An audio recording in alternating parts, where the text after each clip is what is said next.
Hi everybody, this is my second research project, and for this project I am researching and analyzing how the Bauhaus movement has influenced contemporary architecture and interior design.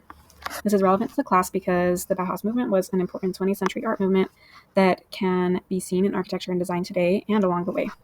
And so my love is in design and architecture, so this semester I really wanted to take a look at how the different art movements that we're looking at can be seen in contemporary styles and in design today.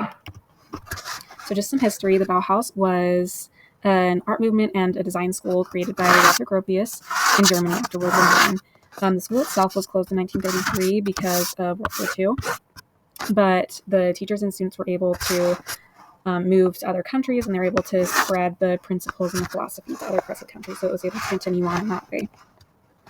So just some design principles that we are going to be looking at with the Bauhaus style. So Walter Gropius was really interested in creating architecture and design that embraced industrialization and really fit into that world, but still keeping it artistic and beautiful and supporting human health. And he also he pushed for the idea of form follows function, having functional spaces where they were simple, but that the beauty was found in the functionality of them rather than a lot of the over-the-top ornamentation of like the Victorian era before this. And some of just the visual aesthetic principles that we'll see moving forward in this is going to be a lot of simple shapes, clean lines, primary colors, limited color schemes, mathematical proportions, an emphasis on innovation and always trying to improve things, accessible designs, accessible furniture especially, and then building out of new materials such as concrete, steel, and glass that kind of reflect the industrialized world. And some of these things that we see in contemporary design and in furniture, especially in kind of the minimalistic styles, particularly Scandinavian, mid-century, industrial styles, that kind of thing, are going to be those clean lines, like we see in this image, not having a lot of ornamentation. Again, simple color palettes, not necessarily the primary colors, but just keeping that simple and functional. And that all traces its roots back to the Bauhaus, and furniture especially was changed a lot, especially the way that the furniture industry is structured, and how furniture is produced and distributed. We think of IKEA furniture, that idea of fast furniture that is simple, it's functional, there's simple beauty in it, but it isn't supposed to last forever, that it works for what it works for, and that is what's important. And then other specific pieces of furniture from the Bauhaus era are still popular today. The Vasily chair is a good example of that. And then other elements of furniture design have definitely continued and been adopted in different ways in new furniture styles. And another really cool thing is that emphasis on innovation, which we see in new LEED certifications. One of the qualifications is actually including innovative materials and systems to improve sustainability and the healthiness of a space, which also connects back to the Bauhaus.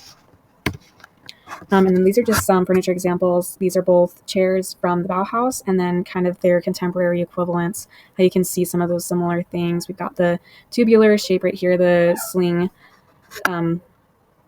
construction. And then this one, this was made out of wood, but this is made out of plastic. And, very similar styles. And then just having that functional look and functional feel.